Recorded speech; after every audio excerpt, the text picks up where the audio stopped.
We are beautifully,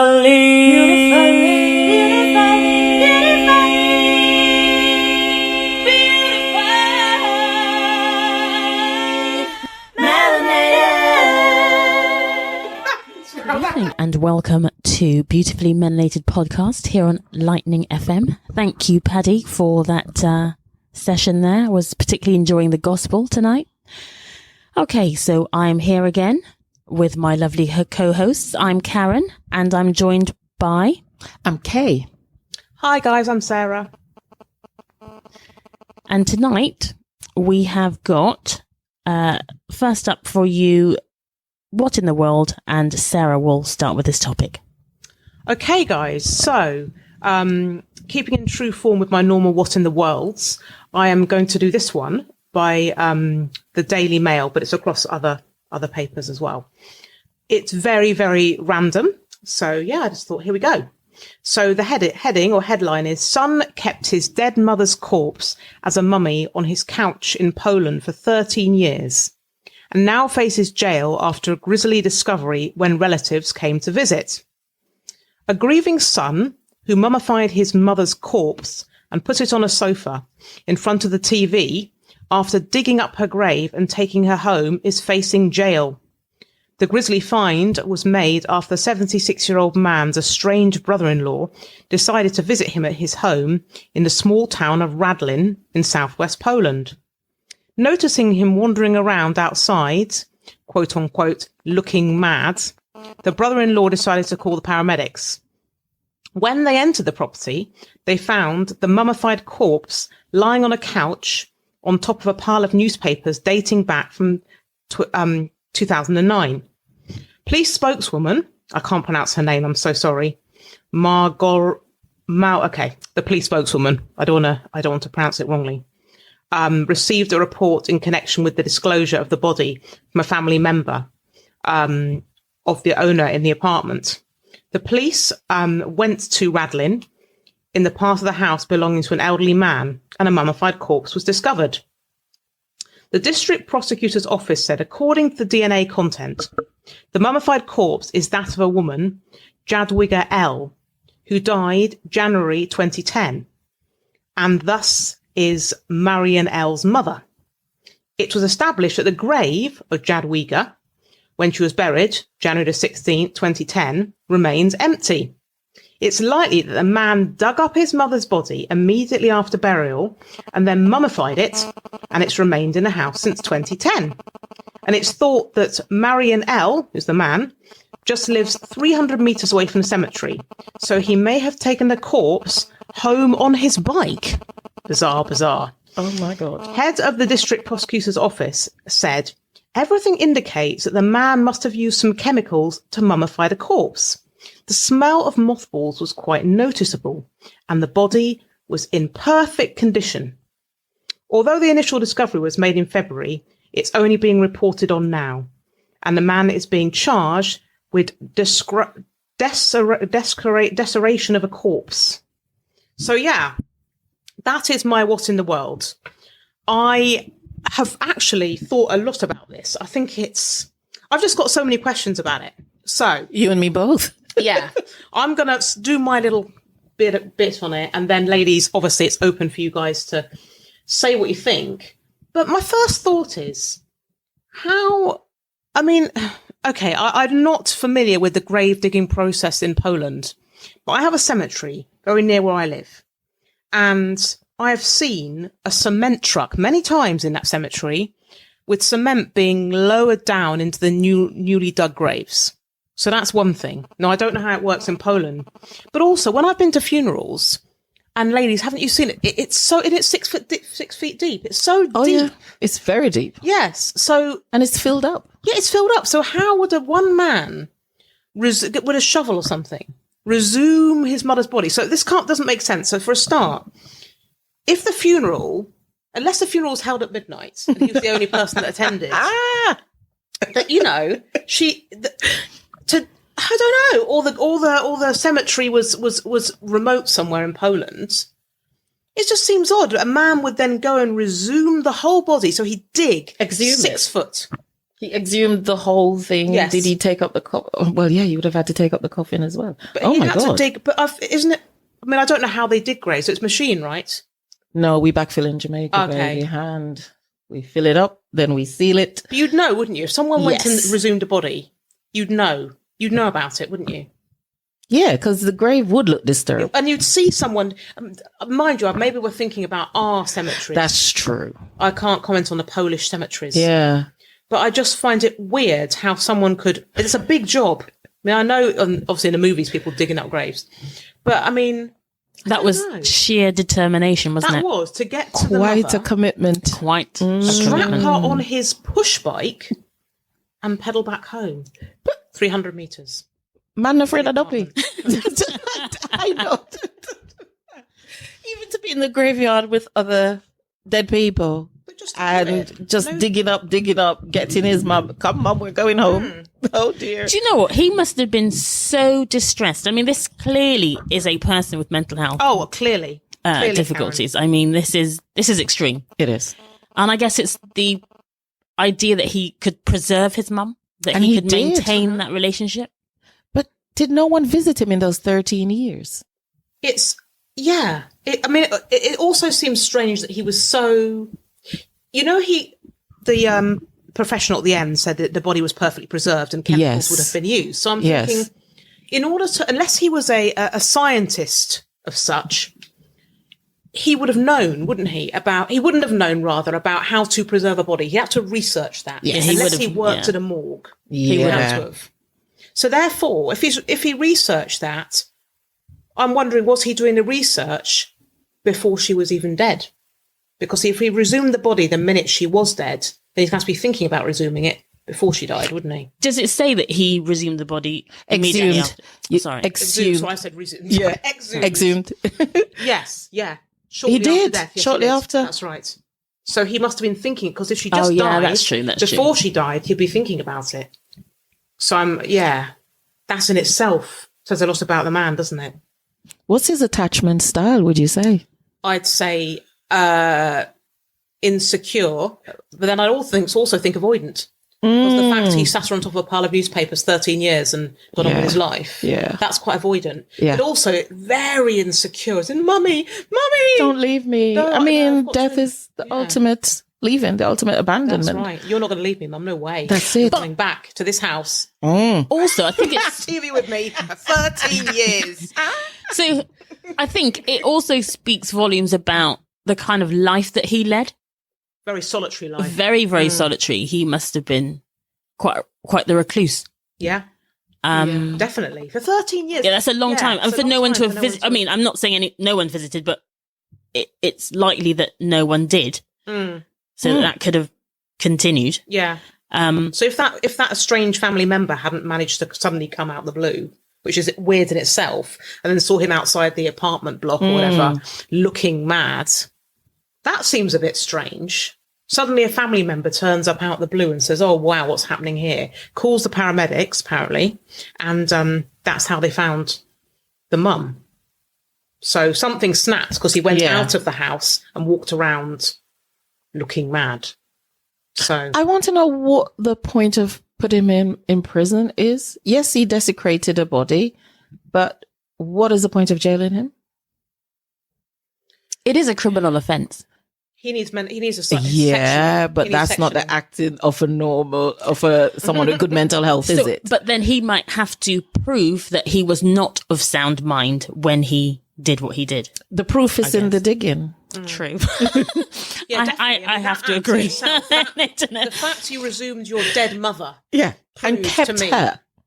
But then the process by which you are sectioned in Poland might be slightly different to the way in which you're sectioned here. Yeah. But that surely, Karen, whatever country That would you go to constitute would be sectioning, wouldn't it? yeah, Whatever country in the world you did this, whatever country, however big or small it is, surely Mind you, that's though, sectionable. but if you think about it, there are some crimes that you might think surely this person could not have been of sound mind, but yet they go to prison because that's not been proven.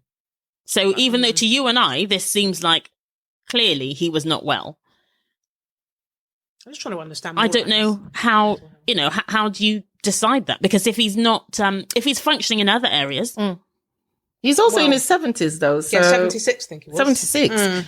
Come on. Prison is hardly the place he's for an him. older man yeah. now. Yeah. Wow. It seems inappropriate, doesn't it? It just seems It does, 'cause he's and not also helpful. I going mean, sick. what are they hoping to get out of a prison sentence, really? Exactly. He's going to get more sick in there, isn't he? I More think ill. so. And now the fact that at the end, I forgot to mention the end of the article, everybody, they were actually looking at putting the mother back into the ground now to rest.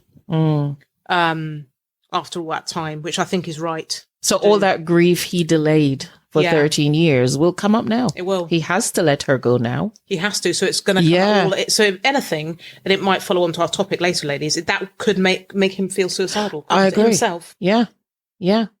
And also being incarcerated, that I'm sure that'll add to. So then he can't visit her grave. He can't be supported to let go in a healthy way. He's locked up. Yeah. I don't think that's terribly helpful. No. I mean, it got me wondering about when she was in the house, when he'd resumed her. Exhumed. What can I say? Resumed? I don't know. Think X. When he'd taken the body out of the ground and propped up on the sofa, Yeah. I would be fascinated to forget arresting this guy and putting him in prison. I just want to talk to this guy. Let me just do a Yeah. session with him. Have a session with him. Do we know if he received any Doesn't say mental anything. health treatment? Doesn't I don't say know. anything about that Okay. at all. And he really needs it desperately because, I don't know. Because he dug his mum up. Because he dug his mum up out and to the kept her for ground. 13 years. That's reason. That warrants. Yeah. But I just Therapy. don't understand it. It's either he loves her or he hates her. Oh, as a torture, he dug her up and said, you now must sit with me. Oh, you're going to die after everything you've done. Mm-mm. We're going to die together.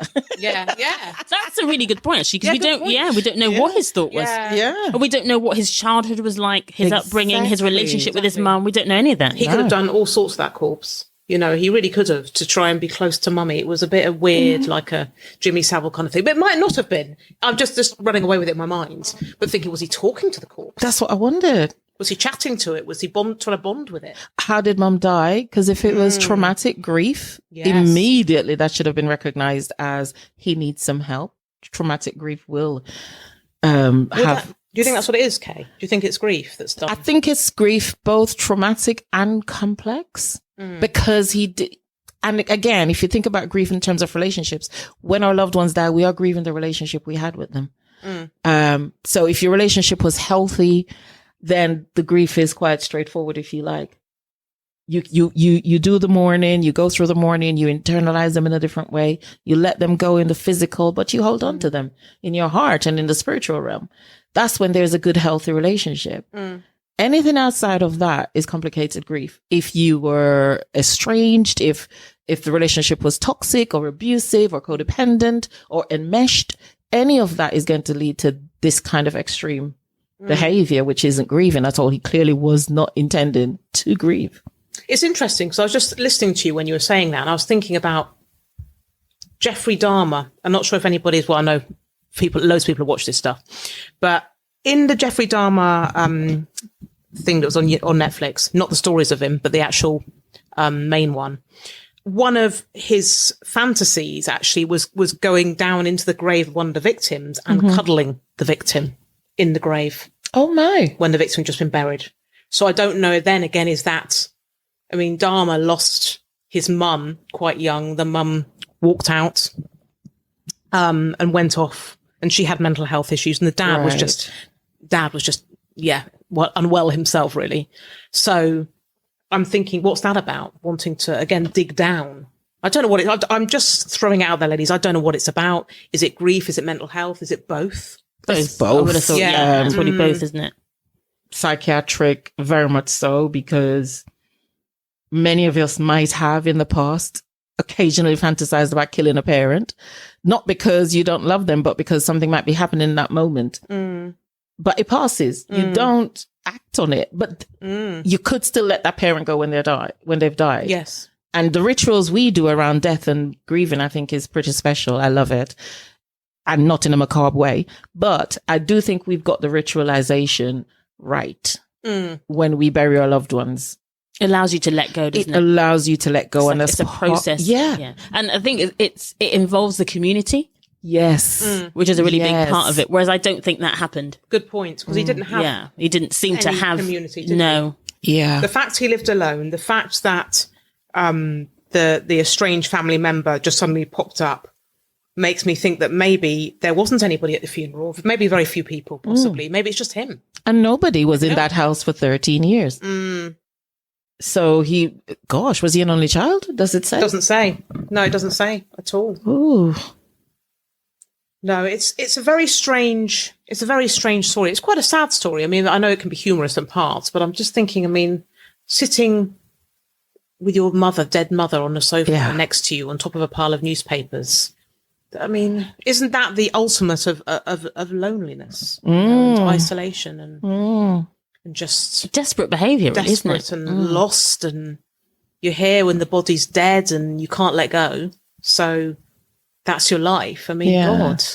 You know, sometimes when you walk past the mirror at night and you go, oh my God, like if I've coloured my hair and I've forgotten I've coloured my hair and the next day I walk past the mirror, I'm like, oh my God, it's me. How on earth did he walk past that body for 13 years? And at no point did it spook him enough to think, maybe I should put her back. No. But then you're thinking of it from a healthy mind. That's true. Point of view, aren't you? Yeah. You know, you have actually. your faculties. Yeah. And he clearly didn't have his. Yeah. You know, he's coming from a place of poor mental health. Yeah. That's an understatement.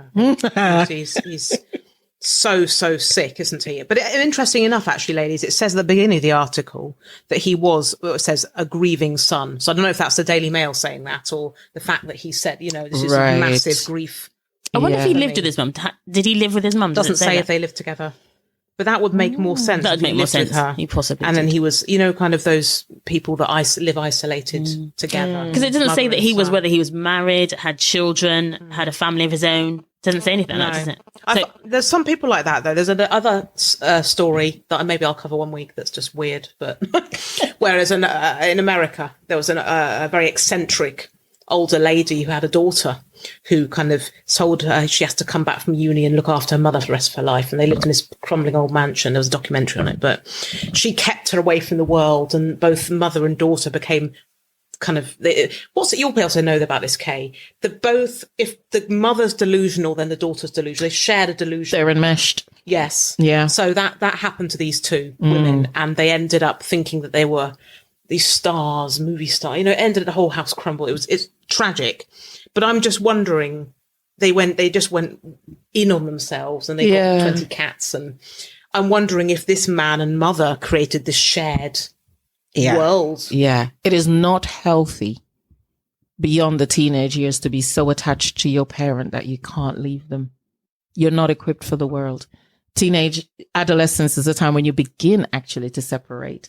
You start to form your own ideas about life, your own values. You reject from your parents what you want to not carry forward in your life, and then you keep what you think is good. That process starts in adolescence. So by the time you're 25, and I don't mean for economic reasons you're living at home. I just mean psychically, you should have separated from your parent. I agree. That's a good, healthy relationship. I agree. And if you don't, then there are some attachment issues, but you can work through that. Dude is in his 70s and still couldn't bear to let mum go. What happened there? Unless mum also. It'd be nice to know a little bit more about mum. Yeah. I mean, was this all about mum? Is this what mum wanted? Did they talk about this? It's all, you know, I don't know. Were they special needs? Do you know if he That's true. was sort of Additional learning needs? Additional learning needs? I mean, I'm sure there's something. I mean, I don't know. You say that though, Karen, but by 8 years old, children have a concrete idea of death. Bereavement is one of my specialisms, so I spend a lot of time doing grief work and end of life work. Yeah, by 8 years old, children can understand the concept of death is final and what it means. So he would have known that when she passed, that was it. She's not coming back. Well, if he resumed her immediately after, not resumed, sorry. This is going to chuckle me all episode now. X.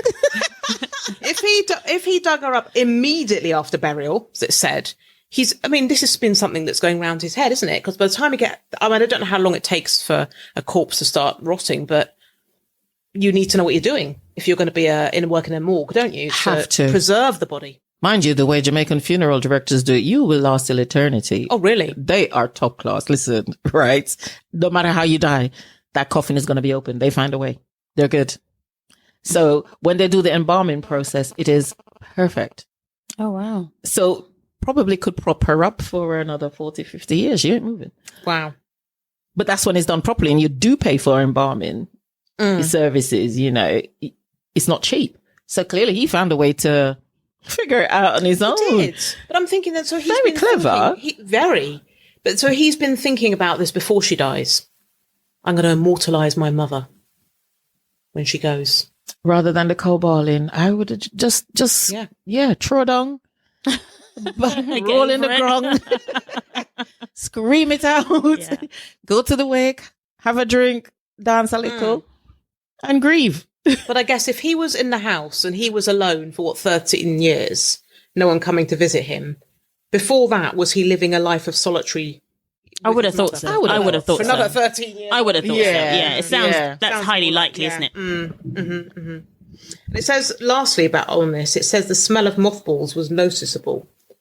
I think that's very played down there. So obviously, it was a very strong smell of mothballs. I don't know if that's anything to do with what he was using as the chemicals for the smell, or was it just to try and hide the smell? It must be. You know, Richard, that we talked about when it was your last What in the World, and he had died in his closet, but the wife couldn't find him. Couldn't find him. That's right. Yes, even though the smell was so pungent. Right. Yeah. The neighbors weren't complaining about the smell. That's right. Here. Yeah. So he must have found a way. Yeah. He must have found a way. That's a good point. Did he live in a secluded area, or was he in a neighborhood, or? No, it's not a secluded area at all. There's a view here of his house. Okay. And there's many houses. It's an apartment blocks, basically. Oh, wow. So he must have used something then to hide Not that at smell. all. It's a normal, busy estate. Okay. Why is that? I know. He must have been using some serious chemicals to hide that smell. Decomposing body. Yeah. Decomposing body. Yeah. That's right. I feel very sad for this man. He's not young anymore, but I still feel quite sad for him, because to end his life like this. Sad. Well, to have spent 13 years with your dead mum, that's really sad. Well, yes. No. Isn't it? Yeah, that's true. You know, never mind now. It's that period of time that I just think that must have been awful. Here's one thing I've just seen now. It said he always left the house at night and used to ride his bike into the unknown. So, is he a ghost? Oh, can you imagine that spin on it? He would go in the middle of the night into the unknown. Yes, riding a push bike. Yeah, maybe they told him a dopey, but we're not sure. Exactly. This is very bizarre to me. But yes, ladies, that is my What in the World for the night. Thank you for the trip on the other side, Sarah. Okay. Always. So our topic this week, trigger warning, will be on death by suicide. Now, we are going to be as sensitive as we can around the subject. We recognize that many of us have been impacted by loss to suicide. So if this affects you, you might want to tune out or off. But we are going to be sensitive with it. So you might also want to stay, but do look after yourself. Whatever option you choose, please look after yourself and your mental health. I am going to start, before we get into it, with reading out the number for Samaritans, which is a 24-hour charity that you can call if you're in distress. Someone will listen to you and support you. And I'm starting with that just in case even me saying the topic has triggered. So 116123 is the number for Samaritans. 116123. You can email J-O, at samaritans.org. And they also have a self-help app, which I think is brilliant. So however you would like to communicate, if you are struggling with suicidal thoughts or ideation, do reach out for help. So we've collated some statistics around suicide, and we're looking at it both from an adult perspective and a young person perspective. So Karen, would you like to start us off? What is happening with our young people? Okay, so about 7% of UK children have attempted suicide by the age of 17, which is a study is what studies found. So it says almost 1 in 4 say they have self-harmed in the past year, according to a paper in the British Journal of Psychiatry. And experts say the figures could rise as a result of the pandemic. So the figures come from analysis of the Millennium Cohort Study, which follows the lives of about 19,000 young people born at the start of the millennium in England, Scotland, Wales, and Northern Ireland. So the report says that when the 17-year-olds from the cohort were asked if they had ever hurt themselves on purpose in an attempt to end their lives, and I've noticed how they worded that. They haven't said tried to commit suicide. They've said if they've ever tried to hurt themselves on purpose in an attempt to end their lives, 7% replied yes. Right. When asked if they had self-harmed during the previous year, 24% responded and said that they had. So the data, which is nationally representative, can be extrapolated to the UK population to give figures of 52,427 17-year-olds having attempted suicide at some point in their lives, and 170,744 having self-harmed in the previous 12 months before the COVID pandemic hit. That's quite high. That's very high. That's high, isn't it? I thought that. I thought, wow. Very high. Psychiatrists say the figures reflect a trend that they are witnessing, demonstrating the challenges faced by young people. They warn that coronavirus and its fallout will probably make matters worse and urge investment now in services for young people experiencing mental health problems. I couldn't agree more. Absolutely. Yeah, I agree, yeah. Which is why I think the government have sort of injected some cash, haven't they? And they've sort of tried to roll out more education mental health practitioners in school. Yeah. And in fact, my role was born on the back of that initiative. It's a government initiative. Okay, so chair of the Royal College of Psychiatrists, Child and Adolescent Mental Health faculty, described the findings as part of a really concerning trend that they'd been seeing for some time. She said the data showed there had been an increase almost every year in the numbers of teenagers injuring themselves deliberately. Wow. Yeah. And I have to say that is consistent with my findings in my work. I am finding increasing numbers of young people experiencing suicidal thoughts, suicidal ideation. And yeah, it's really difficult, isn't it? It's very difficult as a parent, I think, to know that, or to hear that your child is having these difficulties. So I have been looking at the website from Mind, and it says, talking to your child about suicidal thoughts. Talking to your child about suicidal thoughts may feel very difficult, daunting, and scary, and you may be worried about saying the wrong thing or making the situation worse. These concerns are completely understandable, but in fact, finding out how your child is feeling and giving them a chance to talk can really, really help.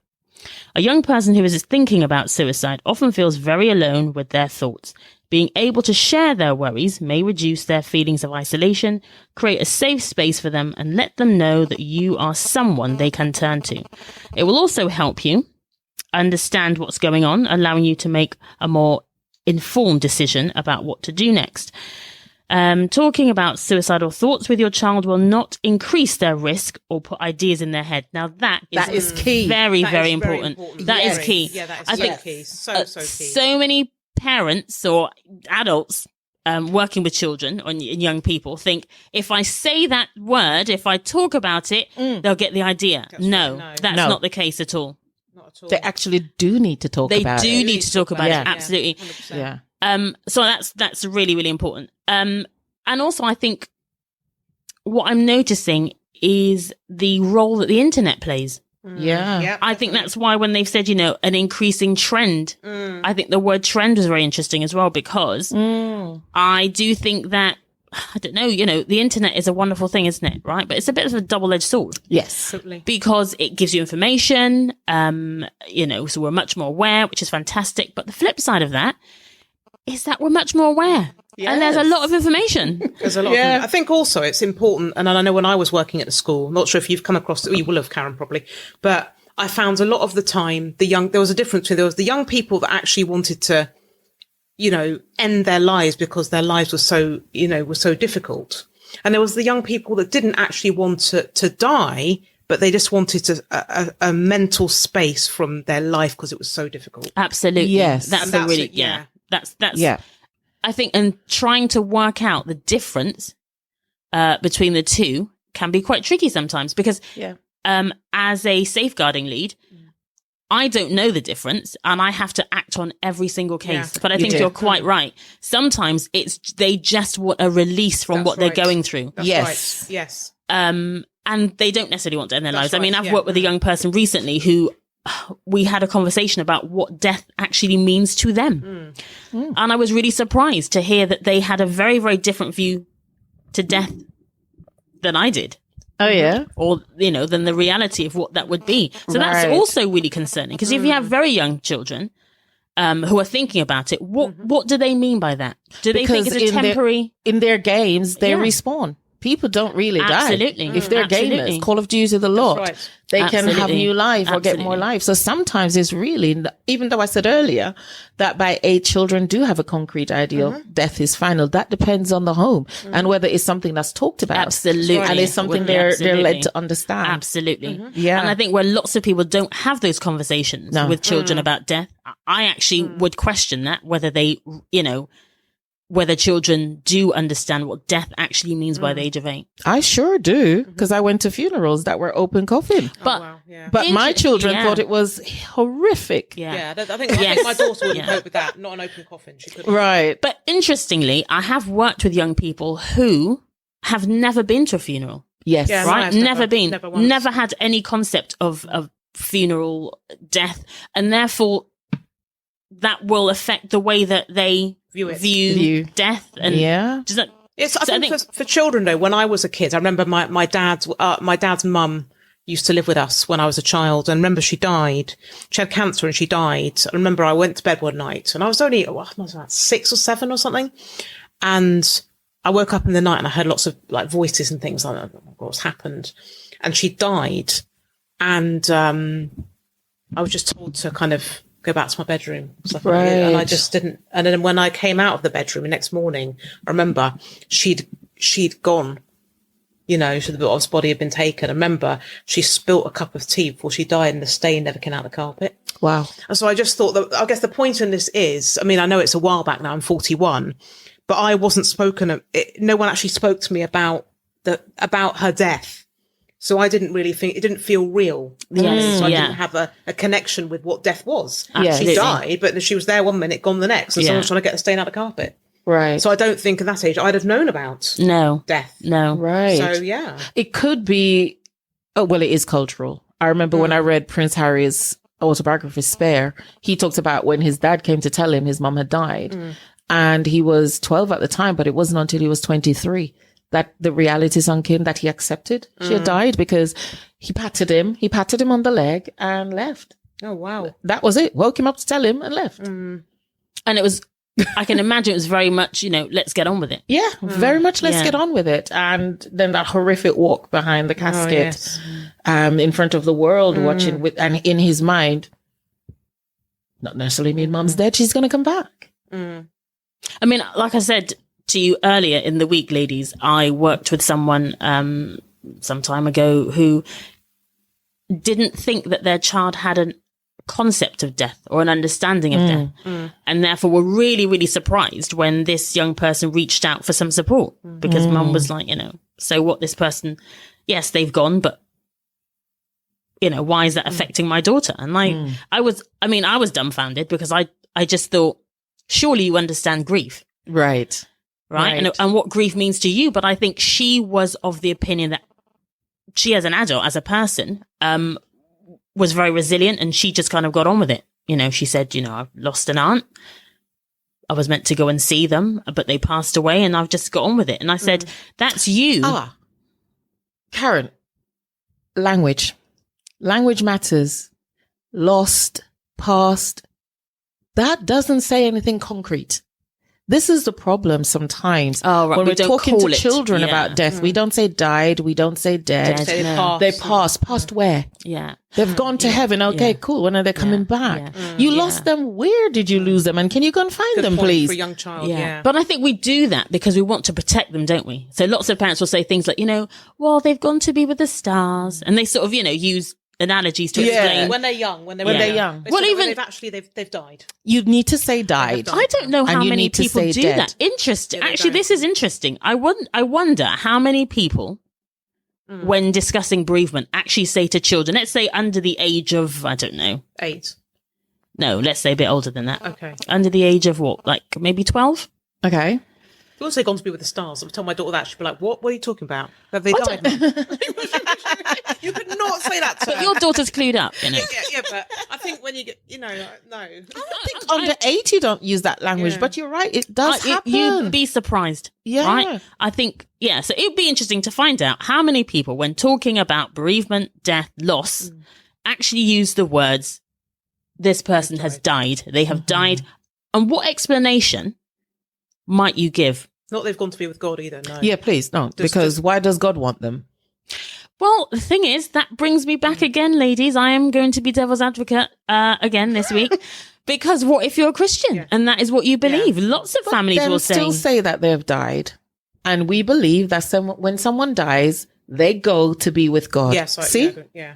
You're not challenging your religious beliefs, but you're not saying they've just upped and gone to God. Oh, you're saying that. Say they've died. Okay. And that's what we believe. Because for some children, the amount of fear, and I used to work with really young children in bereavement, they have about, well, if my gran or my dad or wherever can just go and be with God, when is that going to happen to me? The anxiety and fear in them, it is not reassuring, I promise you. So you can still say they've died. Yeah, grandma's died. And she's going to be with God now because she's died. You're not taking anything away. No, I completely agree. I mean, I think that is definitely the best way. Like I said before, I think we had a conversation about this a while ago, and I talked about having a pet Yes. for children. Yeah, I was going to say about that. So that they understand what death actually means. What is it to lose a pet? When they die, they're not coming back. No. And I think that was my daughter's first experience of death. And we did it, luckily, with a pet. Yeah. Yeah. Same with us. I don't know how helpful it will be if ever A person. she had to experience, relative loss or- of, which I hope doesn't happen anytime soon. But, She will at some point. We all, Of course. we all do. Absolutely. And there are in some cultures, like you were talking about, Kay, it's much more, life and death is much more of a celebration, isn't it? It's more, it's a whole process. And like I say, the whole community gets behind it. Yeah.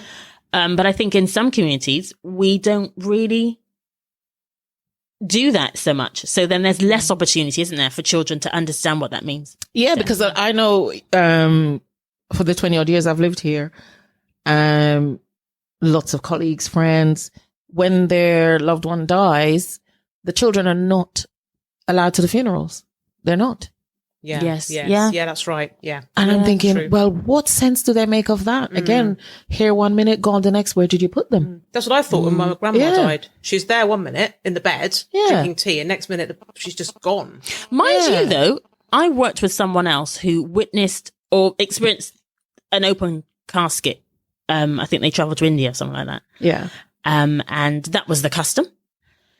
And she, at school, they were not horrified, but they sort of thought perhaps that wasn't the best idea because now this child is traumatized and now she needs to seek emotional well-being support in school because she'd witnessed it. And I don't know, I was in two minds. I thought, okay, sometimes we give our children too much information, and perhaps for her at that time, it was a little bit too much for her to see the open casket.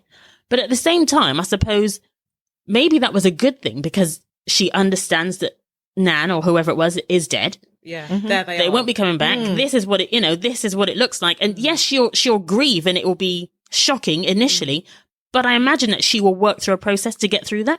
Well, yeah, and she might have needed counseling Closure. support anyway for the grief, to learn how to mourn and to let go, whether or not the casket was open or not. I think she was specifically saying how traumatizing it was to see that.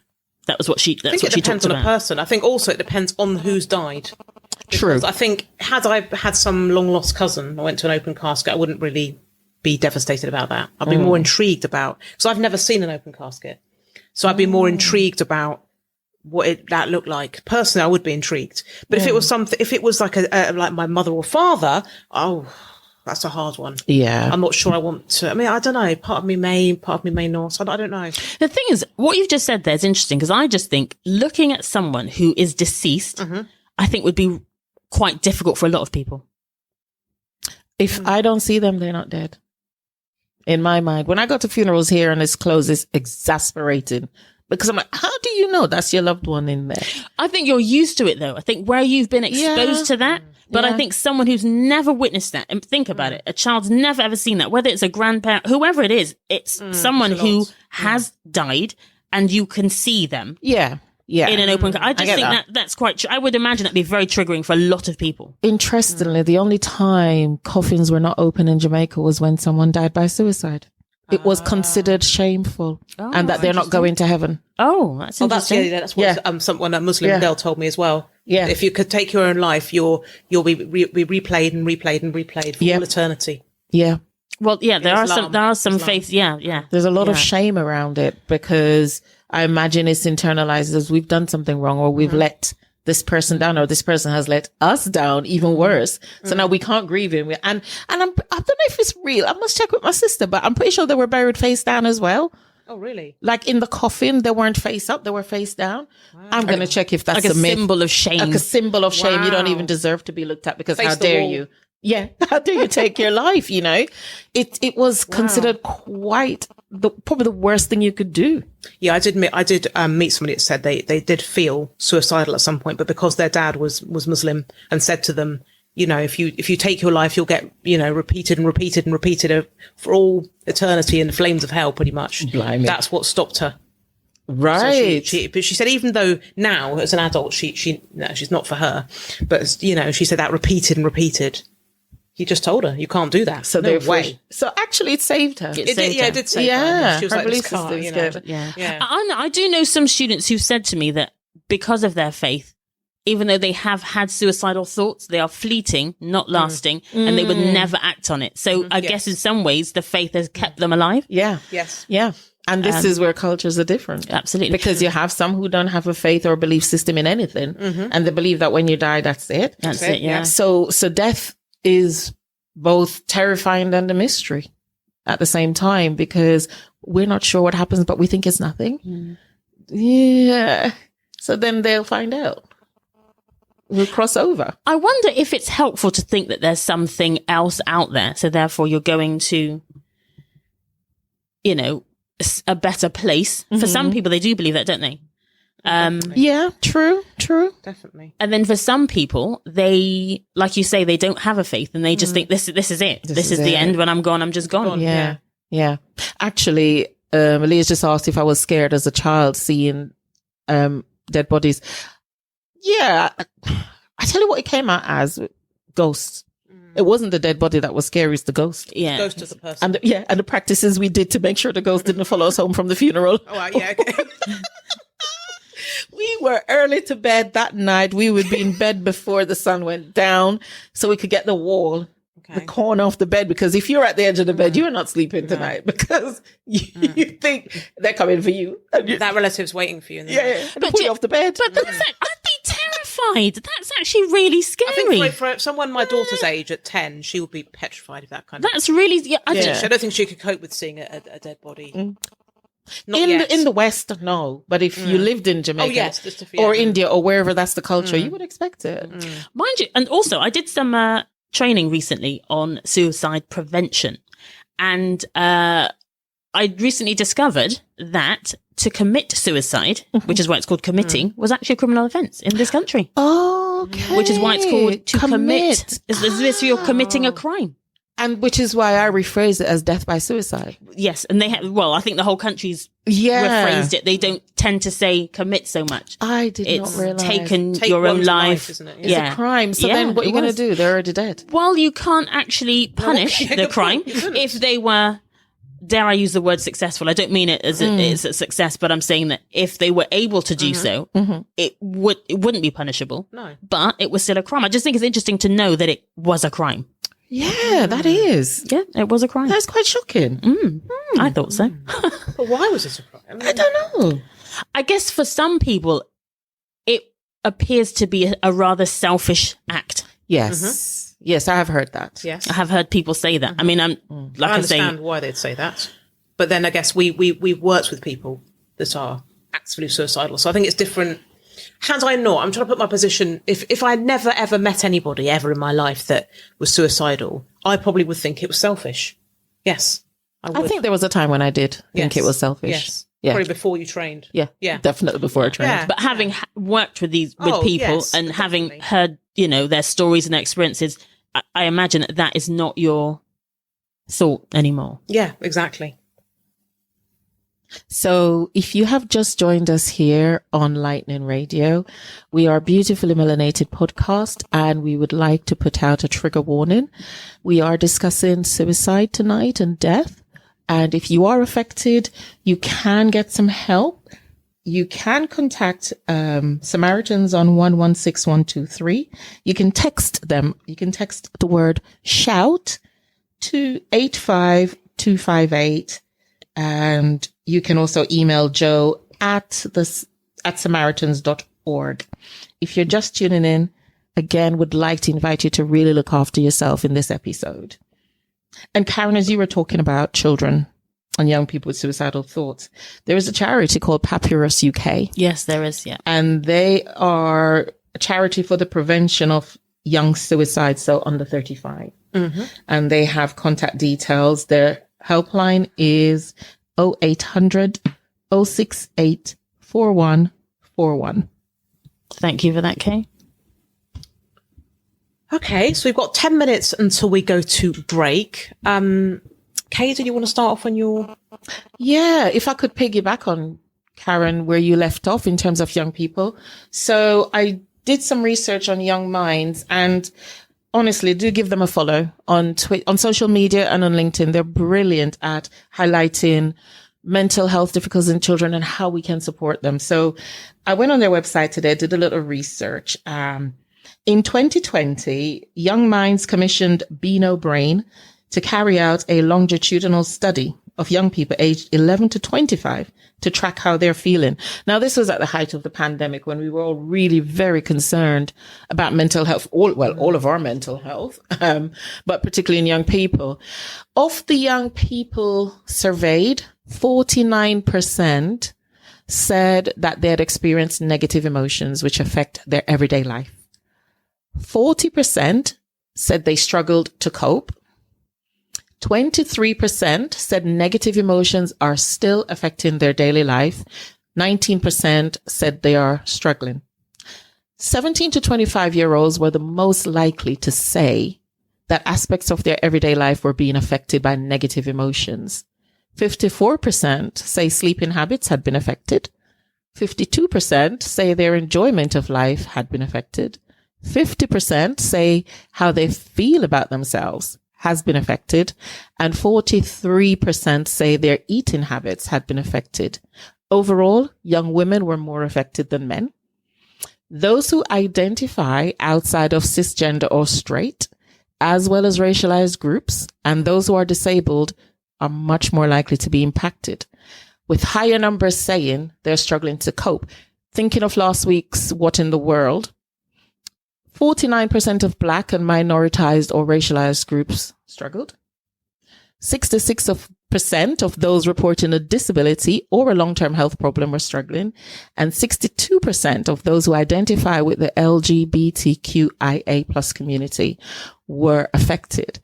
Suicide was the leading cause of death for males and females aged between 5 to 34 in 2019.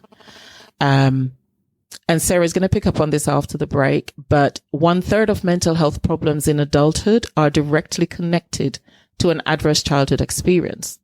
So adults who experience 4 or more of these ACEs were more likely to have low levels of mental well-being. So we can see how badly our young people were affected in the pandemic. Sarah and I worked through so did you, Karen. We worked through the pandemic. I did, yeah. And we didn't get a break in terms of looking after ourselves in the way others did who didn't have to work. Well, that was my experience anyway, Sarah. I don't know about you. But coming out of the pandemic, I felt the impact of it because I was supporting so many distressed people during the pandemic. Yeah. It really affected me after. But in the moment, I had most of my young clients were self-harming. Yes. And thinking of suicide because they were stuck indoors. They felt trapped. They felt everything was cut off from them. That was vital. And their day-to-day structure had gone. I remember I had a young girl, she was about 13, and she said, she was a very popular person at school and was kind of a socialite, etc. And, she had some anxiety, but she was nothing huge. And then the pandemic, she said one day, I just feel like I can't actually get out of the bed. Right. And a lot of work was just about mentally preparing her to actually get out of the bed, out of the house. And obviously, now I imagine, I don't know what she's doing now, but I imagine she got out of bed and went on with her life now. But it's weird, isn't it? Looking back at it. Yeah. Very, very strange. I think because I think you lose momentum as well for young people. I think you're sort of on a treadmill, aren't you? And you kind of get up and you're sort of focused on getting through the week, the end of term, and there's a clear structure. But in lockdown, there was no structure, just nothing. And my daughter was about to sit GCSEs. Now, that was a bonus for her not to have to sit them. But there were those who had worked so hard for this moment. Absolutely. And were devastated. A-levels too. Yeah. That they would get a teacher assessed mark rather than sit the exam. They had literally been preparing for since year 7. Or the algorithm, as they tried first of all, which was absolutely heartbreaking. Some then didn't get their university places. Absolutely. More devastation. Yeah. Proms were cancelled. So all the rituals that would have signified you completed secondary school didn't happen. Absolutely. What were they left with? Zoom. Yeah. That's it. Yeah. Yeah, I think it was so tough, particularly on those teenagers, those young people. Yeah. It was because, my daughter was so young at the time. She loved lockdown. She absolutely loved it. We did. And I remember there was a time when she could actually see her friends at social distancing. They'd always round on scooters, distanced, chatting. And I remember that we'd have socially distanced cups of coffee in car parks, and it's just weird. Thinking back at it, it was a strange time. We will talk about this in years to come, definitely.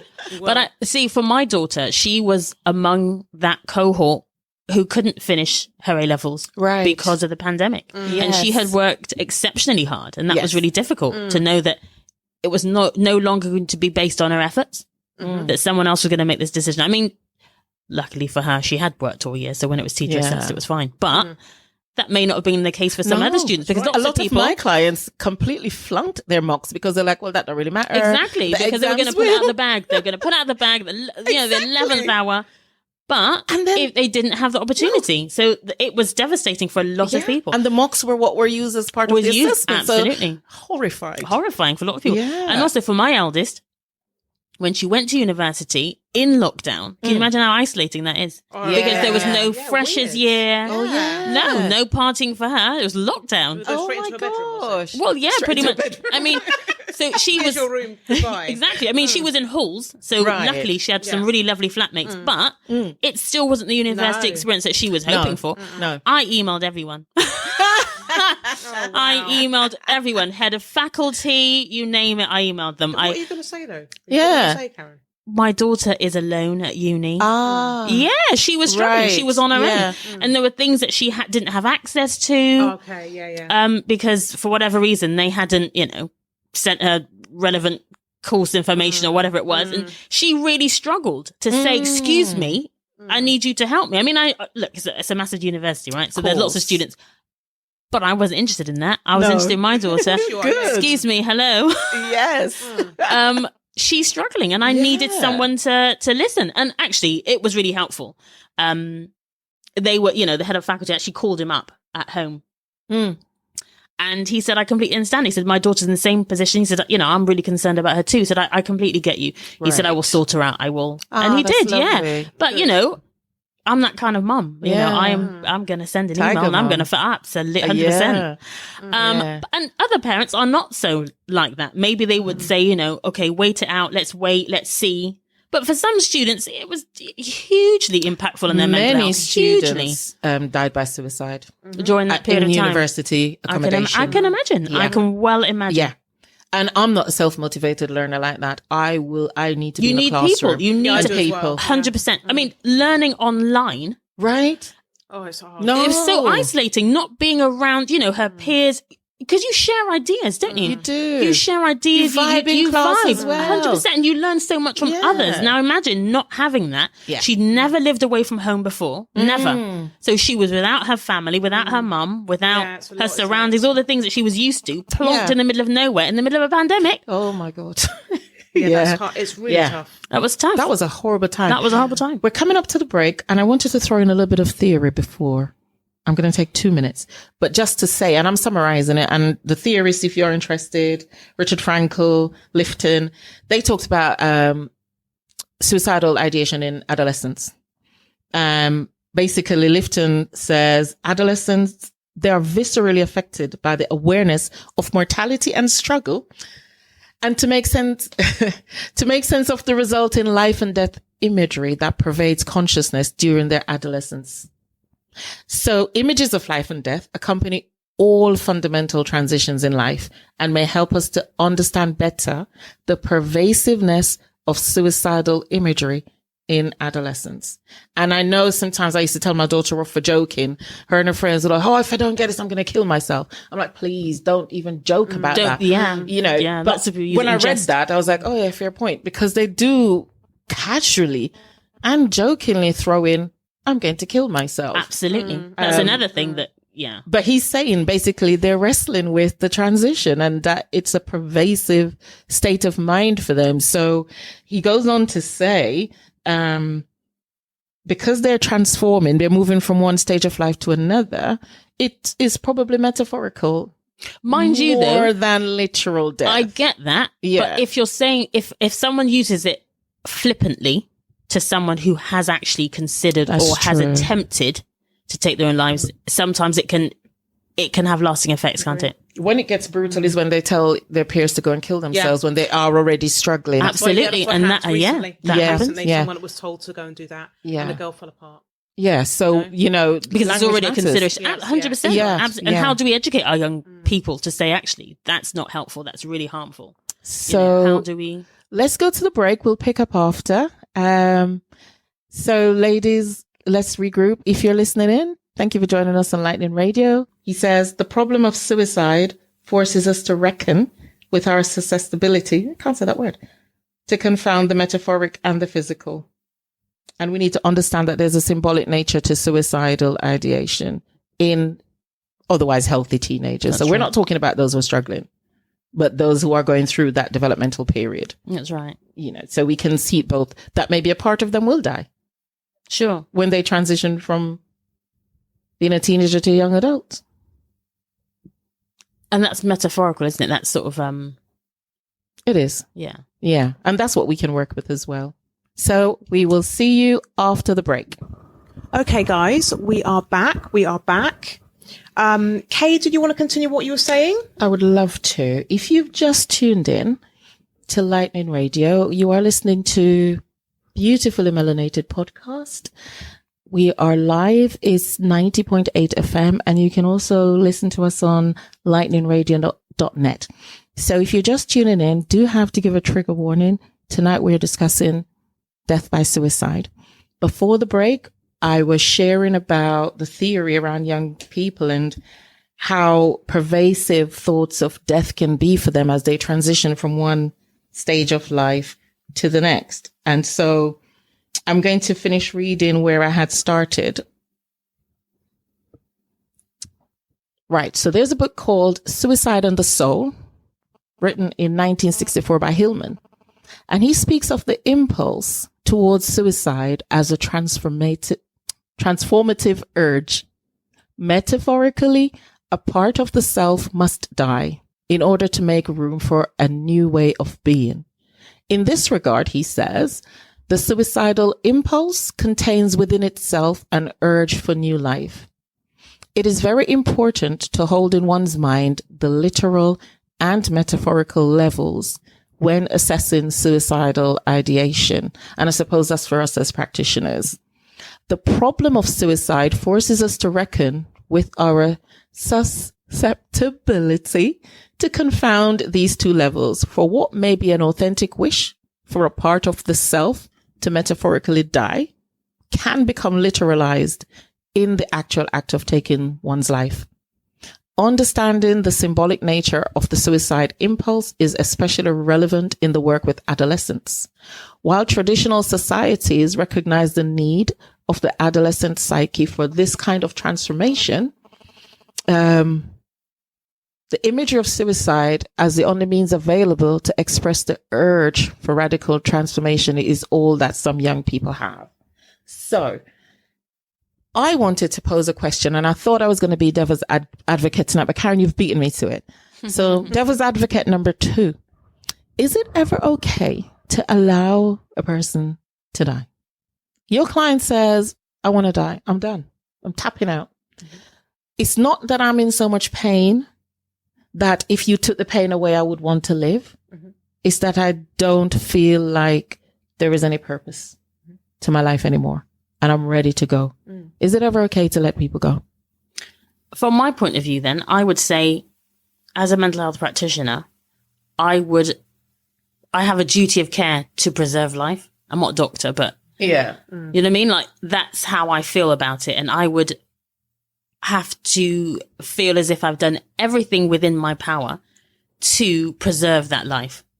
Mm. If the person took their own lives, anyway, then I would sort of, I guess, rest in the knowledge that I tried. Because what I do think is that feeling of hopelessness, desperation, just feeling as if there's no point in going on, doesn't necessarily have to last. It may not always be that way. Right. And in that moment, you feel as if, like I say, all hope is gone, but that's not necessarily the case. So I wouldn't say, as a professional, healthcare professional, that it would be okay to let someone go.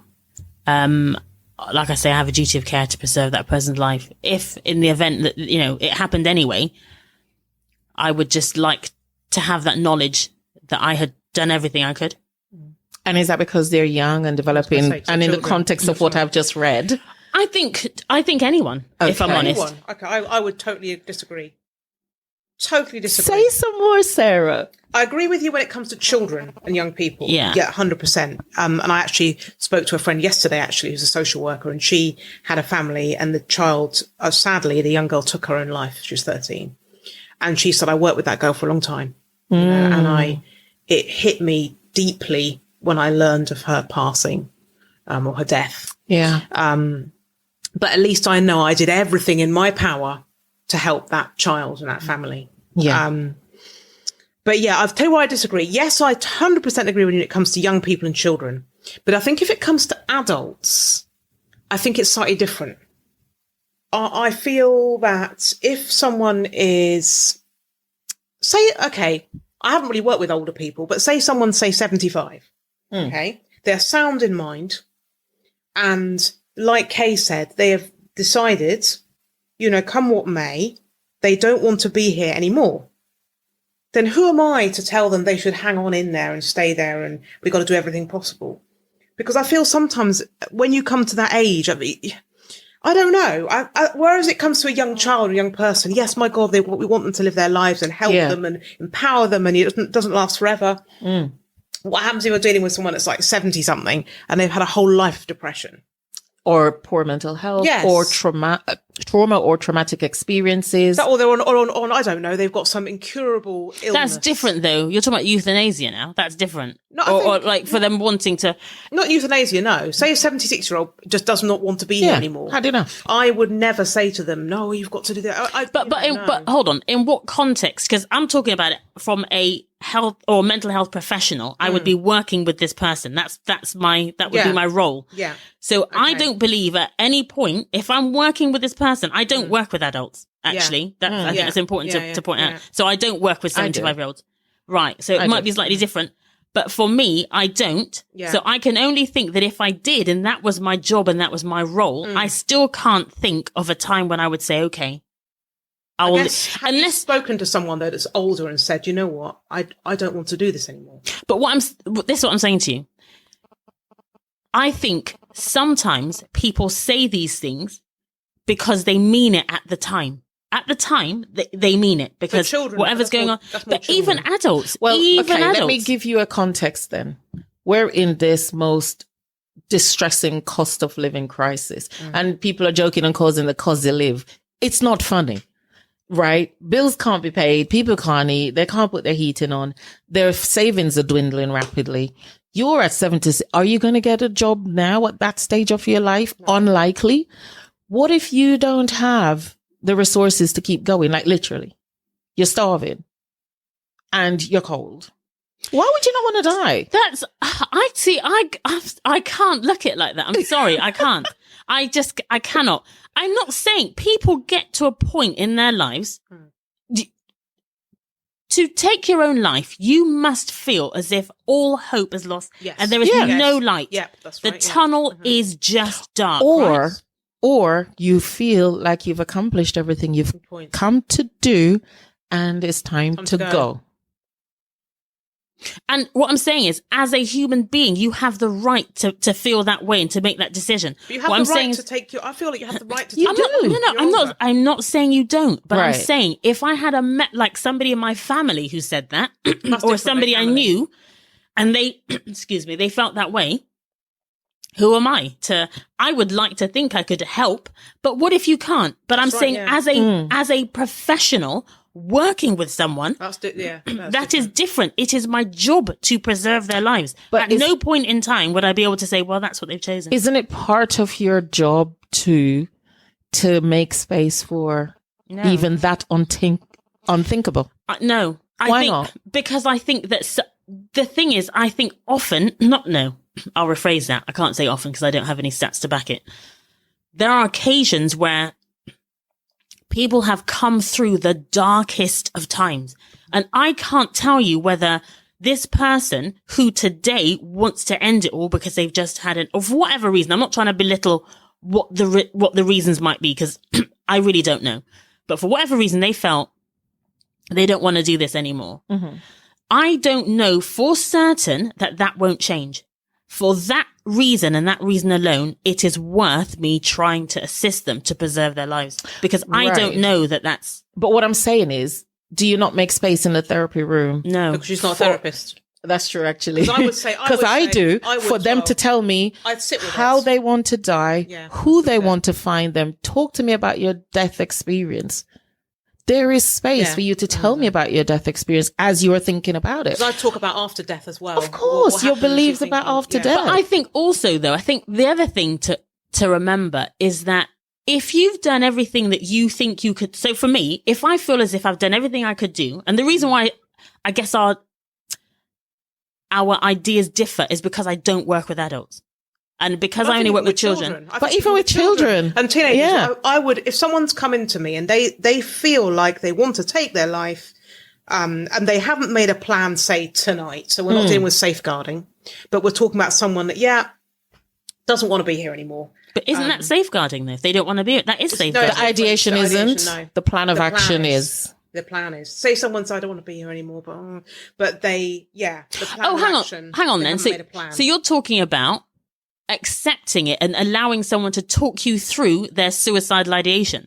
Yeah, and where the thoughts are coming from and what's informing that. Sitting with it's very, very, very hard work, I think, personally. But to sit with someone that is not wanting to be alive anymore, in that darkness with them. Yes. And sit with them in the suicidal bubble. Oh, I get that. I thought you asked at what point, because even if you do that, you're not allowing them to. You're not trying to get them out of it. You're sitting with them in it. Okay, but you're not trying to lift them out of it. I don't think you can. You can. But you can be alongside them, and at some point they will affirm life. So clients who I have who have psychiatric diagnosis, say emotionally unstable personality disorder, where high levels of suicidality is a key feature. The will to die is daily, stronger than the will to live. Right? Right. This isn't going to get better. This isn't going to change. And medication doesn't touch it. So they have to every day choose to live. Chances are no chance. Fact. They would have gone through an adverse childhood experience or several all at the same time, because that's what leads to that disorder. Now, what I do, I work with the parts of them that want to die. And typically it is the part that suffered the abuse that does want to die. So if I say to them, what part of you wants to die? Then we can talk about that part and what that part needs. It's not the whole person that necessarily wants to die, but there's a part of you that wants to die. We have to let that part die. So what I'm saying is, I think the bit that I've possibly crossed wires with is that you're not talking about somebody with a plan. What I was thinking of is... Yeah, that's different. That's got a plan. That's what I'm going to do tonight. That's what I'm saying. We're going to try it. They don't even leave the session. You're calling 999. When you said to me, isn't it okay if somebody wants to die, let them? That's what I thought you were saying. No, not someone actively suicidal. All right, but that's what I thought you were saying. I mean someone who actively wants to die. Okay. What makes us think that they have a plan? Okay. We've contacted Safeguarding. We've contacted the crisis team. We've called 999. Yeah, but that means you've done everything you... That's what No. There are times when you've done everything that you can do. There's nothing else you can do. And that person may still leave the session 100% and take their life. But what I'm saying is, I would, as long as I know in my heart, I've done everything I can. I thought you were saying, what if they just don't want to? Do I just take a step back and allow it to happen? No. We have reporting obligations. So we do have to report. If there's a plan and they're saying to me, oh, Karen, I'm going to take my life. I've got the pills. Oftentimes what comes up is quite violent. Jumping in front of a train, which is quite violent, or in front of a lorry, something they know they'll never come back from. Okay. That is a reportable safeguarding. I have to report that. And I do. But what I'm saying is I'm also hearing the agony they're in when they're saying, I would do anything not to wake up. In fact, I wake up and I'm pissed off that I'm awake. So I want to die. I hear what you're saying. So what was the original question? Is it okay then to accept that, even though we're going to do all the reporting obligations? Well, you have to accept it. There's nothing you can... No. See, this is where I was confused. There's nothing you can do. You have to accept it if that is where they are. But what I'm saying is we all have a duty of care that if there is a plan, we have to act on that. Yeah. But whether we agree with them or... Yeah, you take all that stuff out of it, all the safeguarding stuff we've got to do. If you take all that stuff away... I think there is a time and a place to sit with the person in that kind of mindset. Absolutely. I'm not try and take them out of it or try and make it better. That's different though. That's different. That's in a moment. But if you knew that they had a plan, that's different. That's what I mean. That's what I'm talking about. Yeah. So we've got a question. Okay. We've got a question. What about passive suicidal ideation? So you're not going to do a violent death, and it's not going to happen now, but you're going to slowly, systematically destroy yourself and take risks that will end in your death one way or another. Like the elderly, like what they do to the elderly. That's a pathway thing they do. No, in young people. I was more thinking of young people, actually. Well, the same would apply. For me, it's a safeguarding issue. So if I know that they are taking active steps to do something to hurt themselves, I have a duty of care. But I don't think she's asking that, is she? I don't think she's... I mean, maybe I'm wrong. I don't feel like she's asking the safeguarding side. I feel like she's asking... Not the safeguarding side. She's asking about what you do to try and help someone that's in the passive mindset of suicide. So maybe if we just take... I don't know. Maybe she's thinking, I don't know. I personally would want to do some more work in understanding about why they felt the need to hurt themselves and what the end goal of suicide was for them again. What is suicide for them? Is it about, I don't know. I think if you have a plan to kind of stretch it out long term, that in itself needs some investigative work, I guess.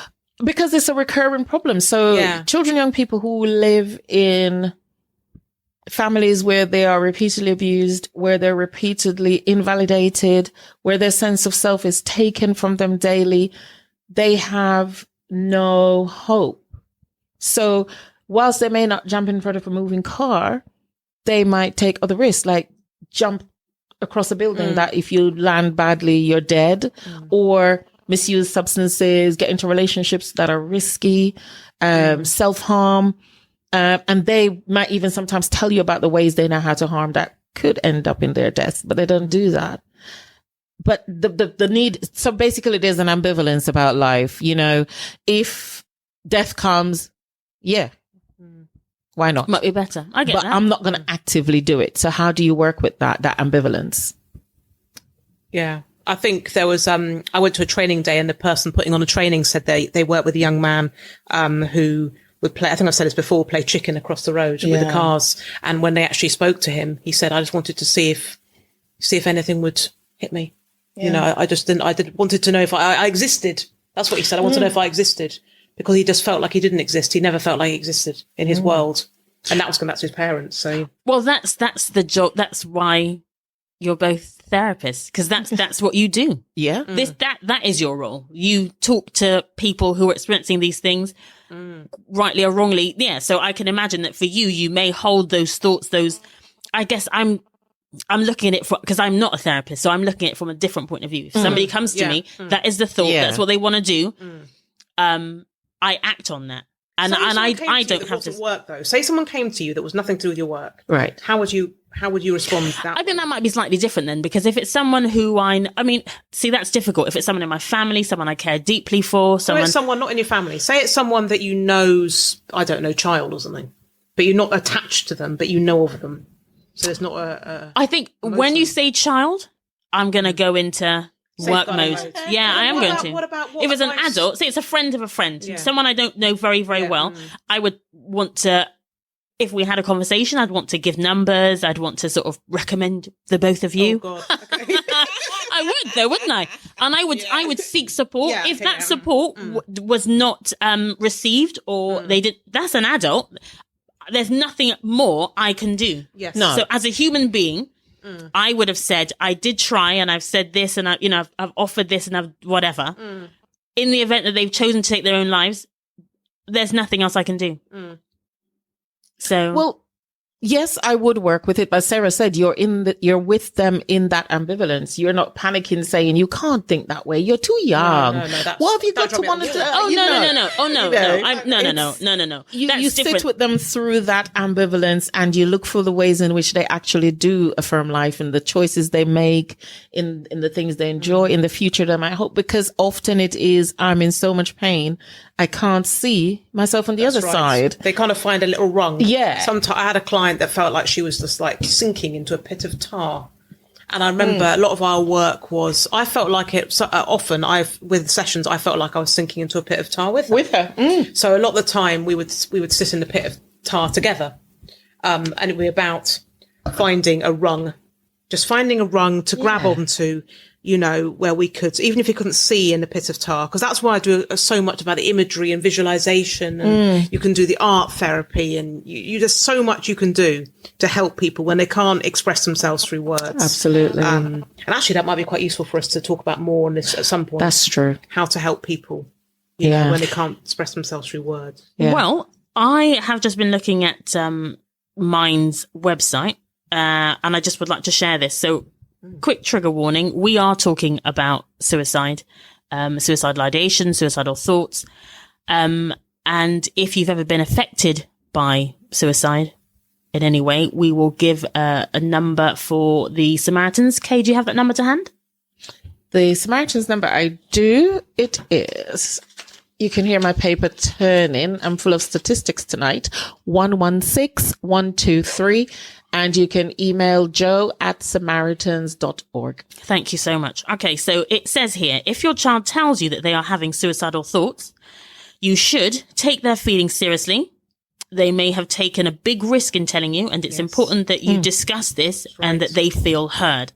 However difficult it is for you. And I know that as parents, that would be so hard to hear. However, this is the suggestion. Let them know you're glad they told you. This will help to reassure any worries they have about how you will react or what you might be thinking. Now, I have spoken to lots of young people who said, you know, my parents were so angry with me. They were so upset because they couldn't see why this child was feeling the way they were feeling. You know, but I've given everything, you know, I do this for her. I do that, as if it's somehow sort of selfish behavior in some way. 2 holidays a year. What are they thinking? Exactly. Yeah.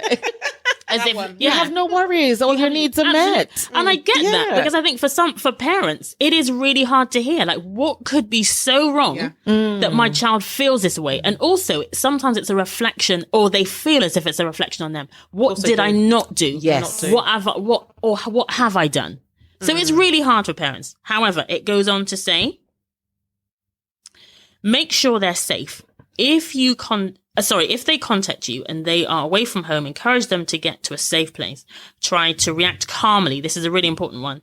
It is very hard, but try not to show panic, as this could discourage your child from being open. Ask your child for a few minutes to gather your thoughts if you need to. And that is very hard. I can imagine that's really difficult, but it's so important, because I hear lots and lots of students who say things like, when I've discussed self-harm with my parent, they burst into tears. Or they panic, and there's a lot of, just absolute mayhem in the house. And that can be really unsettling for the child. So I think we've talked about this, haven't we, before? Yeah.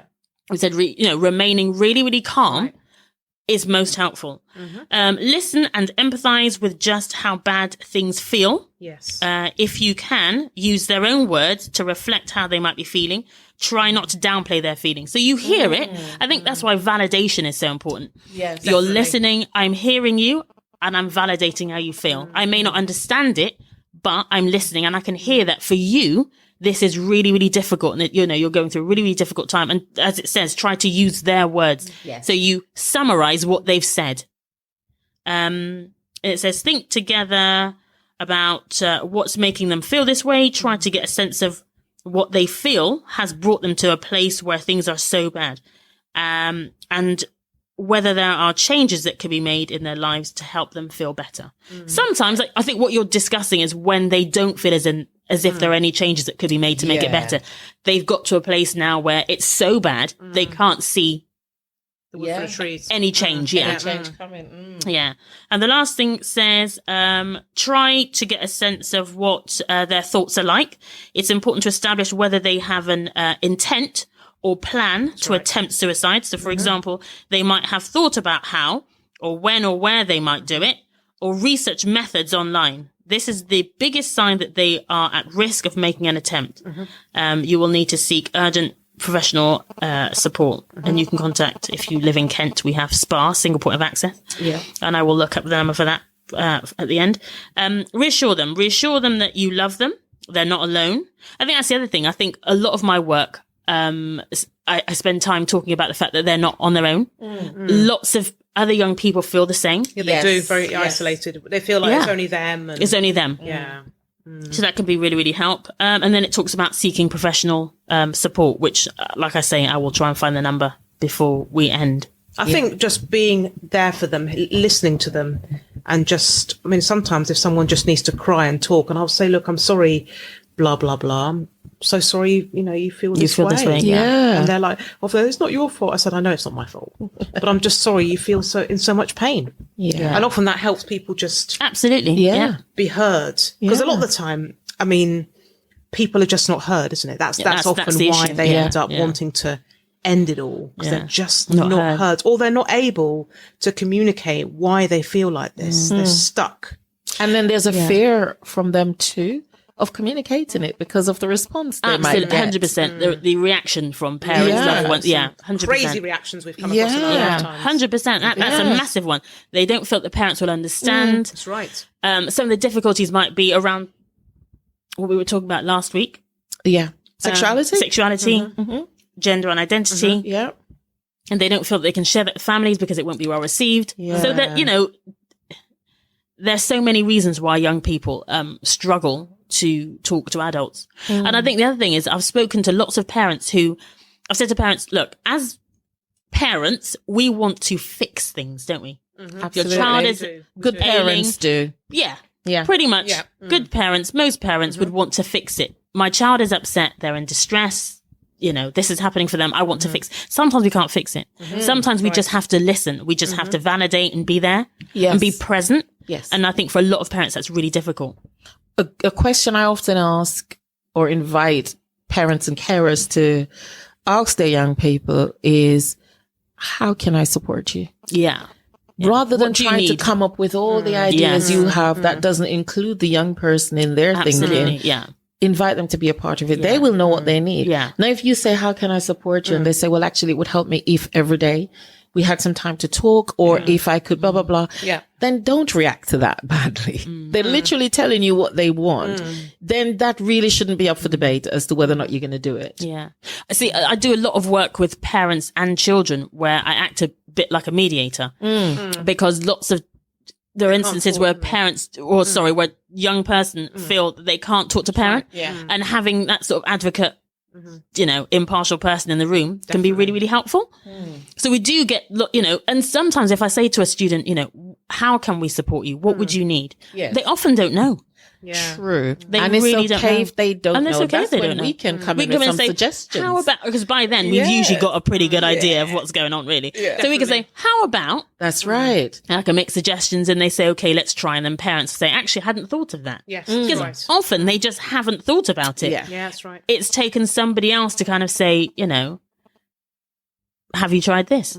Yeah, and I'm sorry to harp on about it, but the cost of living crisis means parents are more frazzled and working even harder than usual. That'll play into this. So it does play into 100%. all of this. So Absolutely.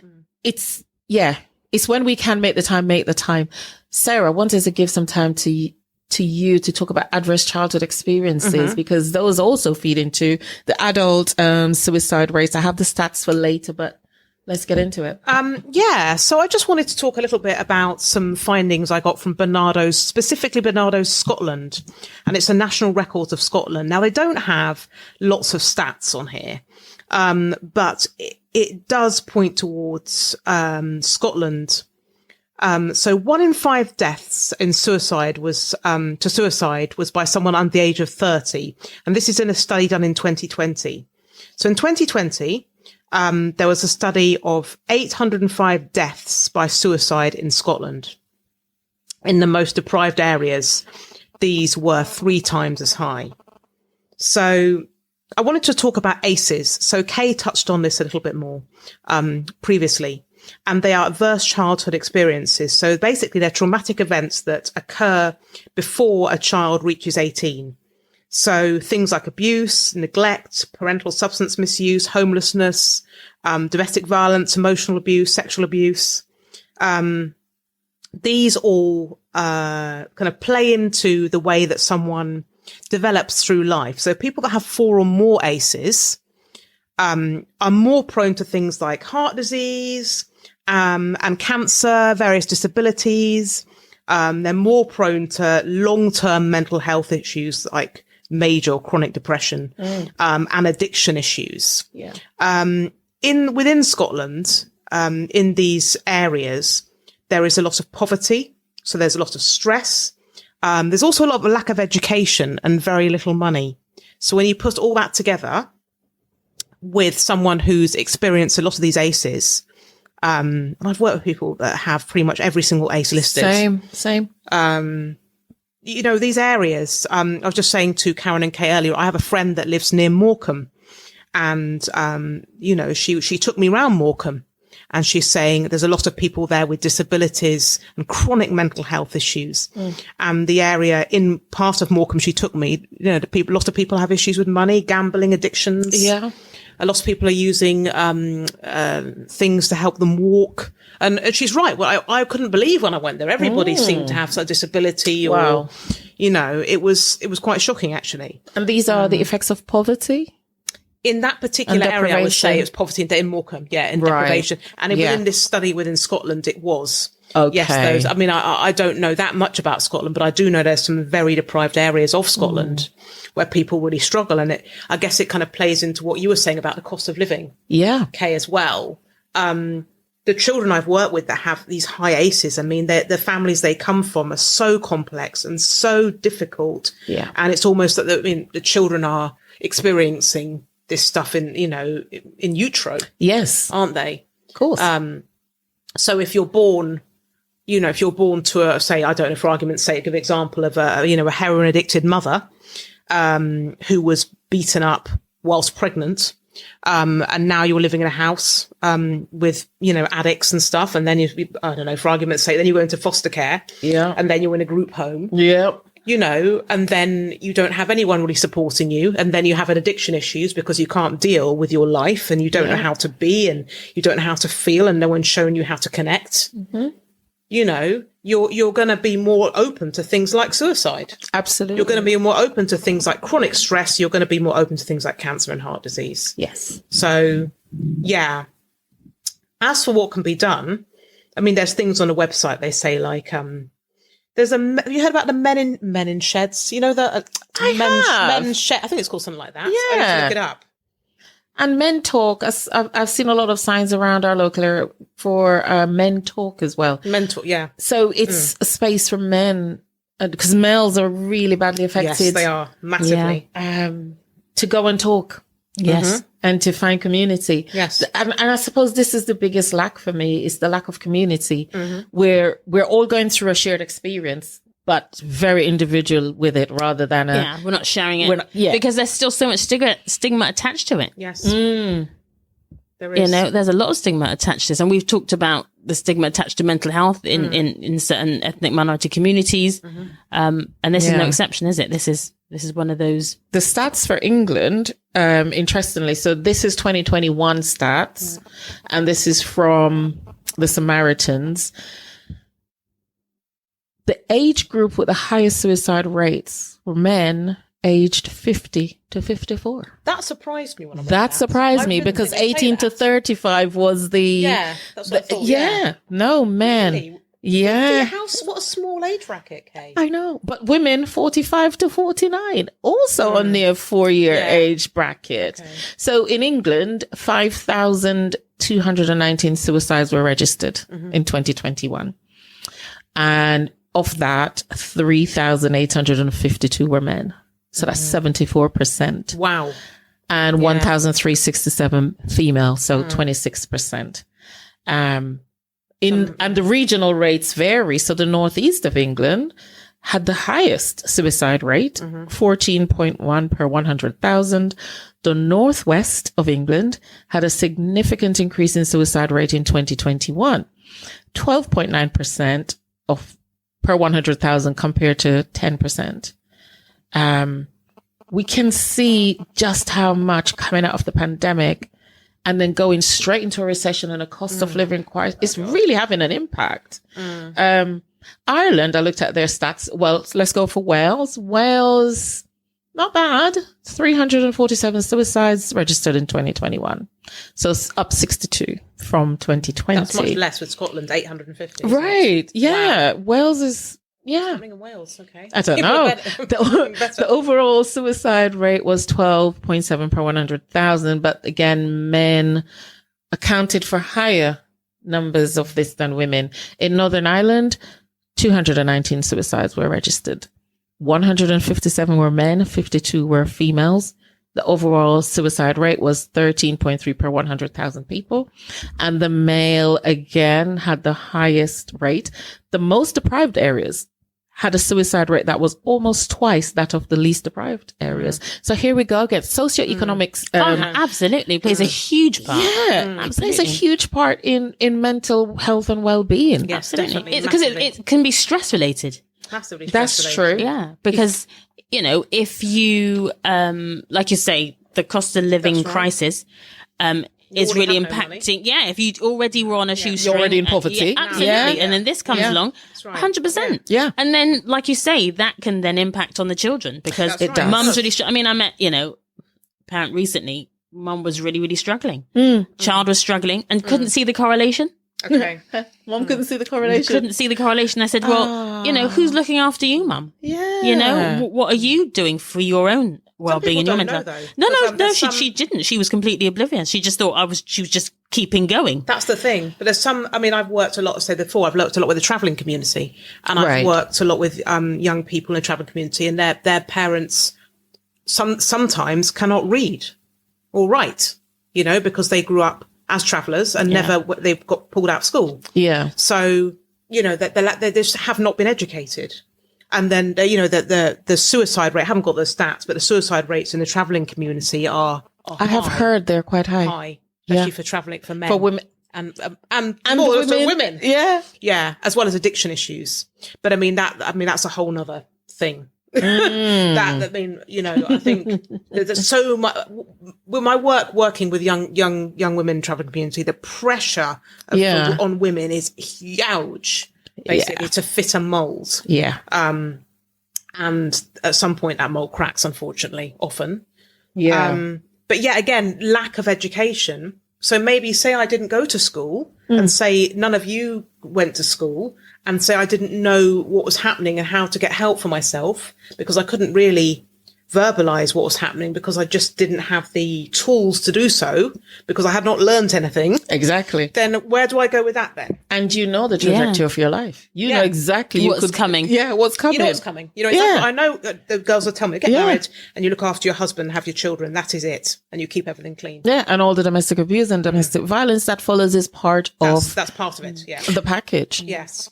That's right. And I think accept it. Yeah. That's what they'd be told. Accept it. Mind you, for some people that we say that's it, but for some people they may be quite happy with how things are done traditionally. Yes, of course. There are some people who absolutely, and they conform to it and they're quite happy to. So I just want to put that out there. However, I think it's the lack of choice, isn't it, for some people where I think they don't. There is no alternative for them. That is, that's been chosen for them, and I think that might be where the difficulty is. It's difficult because I meet young people that this didn't. Well, I used to meet young people when I was working with that community. Yeah, just didn't want. It's amazing. You meet a traveller girl that just was not up for it, and I love those girls because they'll find a way out, won't they? But then you talk to the mother, and she'd basically try and kind of knock them back into that puzzle piece. Of this is what you need to do because we're travellers, Yeah. But I guess. I just worry about someone that has no education of understanding of life.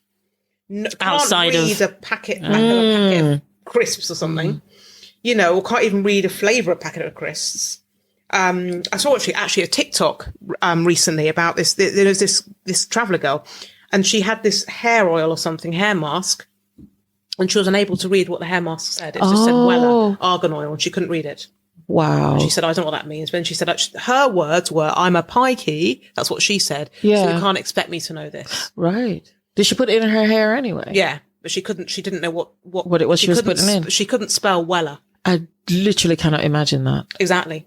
So I'm thinking if she couldn't spell Weller, how is she going to be able to access help for her mental health? How would she as a mum support her children's mental health and well-being? Mm-hmm. Well, actually, that's a good question. So if in the traveller community, let's just say the majority of people are illiterate, let's just say, because they didn't go to school and they didn't learn, I guess how do they survive and support their children then? I guess if you stay in that community, it's not a problem, is it? Because you're because that's what you do. Yeah, right. I think it's only an issue if you want to come out and do other things. Yeah. I mean, so if you're in it, it's fine. Some people are. I mean, I don't. I'm saying I don't. I've done quite a bit of work with traveller young ladies, but I haven't done lots with their mothers. I've only spoken to a few. Right. But the traveller mothers I have spoken to are incredibly traditional, and they are not having any of this business about wanting to do anything else but look after your husband and clean. Right. Yes. Okay. Well, I guess by that point, you're probably sort of indoctrinated, aren't you? Or yes, you're you sort have of, many children, Yeah. and you're all doing the same thing. There are a couple of things I wanted to pick up on before we end in 15 minutes or so, ladies. The first is for those who have been bereaved by suicide. So someone in their family has taken their lives and they're confused and distressed. What would we like to offer them? So we've talked about those who might have those thoughts and feelings, but on the other side of that will be relatives who are left to mourn and grieve the shock of it and the suddenness of it. What are we wanting to say in support? I think giving that person a space to, first of all, just to process what's happened. I know that you've done work with this, Kay. I haven't done lots of work with grief, but I think I do know it. Doesn't it have to be 6 months after the person's passing? Usually. That's when the therapy starts. Because you need time for the shock to wear off. You can't do the work while they're in the shock phase of grief. That's right. Because it could re-traumatize. Yeah. Because even at school, we don't offer any bereavement counselling until 6 months. And Cruise as well, the national charity that does that. Yeah. You have to wait 6 months. If I'm already working with a client, however, and then they that become happens, bereaved. right, Yeah. I don't then say we have to end the work now. But that's different though, because you were working on something Already. else. Yeah. I think it's important just to give them the space. So say the 6 months has passed and you weren't working with a client before, then I guess give them the space. And also let them, if they want to say, this person was being blooming selfish, or this person, just let them say that. Let them hear that. Yeah. I mean, I'm not a pro when it comes to working with families that have experienced this. I mean, you are more K than I in this field. So, yeah. Yeah. It's still a bereavement. And I think it's important that we allow them to grieve in the way you would grieve any other bereavement because of the stigma associated with suicide. Sometimes they are reticent to ask for help or even to tell of how their child or their relative died because there's some response in the negative about, well, what did they do that for? What was going on? Did they leave a note? All these intrusive questions when they just need to grieve. So normalize it. A loss is a loss. A bereavement is a bereavement. Doesn't matter how they died. And to allow them to talk about their rage about it too, because sometimes there's anger. Why have you done this? Yeah, absolutely. Hey, left me. Yeah. You've now devastated the whole family because, it could have been worked out. We don't know. But we can hold compassion too for the person who felt that was it. There was no other way. There was no option. Yeah. Yeah. And help them to let go in the same way you would for any other loss and grief. But just wanted to say that there are groups, which is nice. Groups for parents whose children have died either by suicide or murder. So really specific support groups. Because it's a different kind of loss. Yeah, and it needs to be targeted. It does need. So there are groups you can access as well. If you're a parent, it should be in the back of this book and I will find it.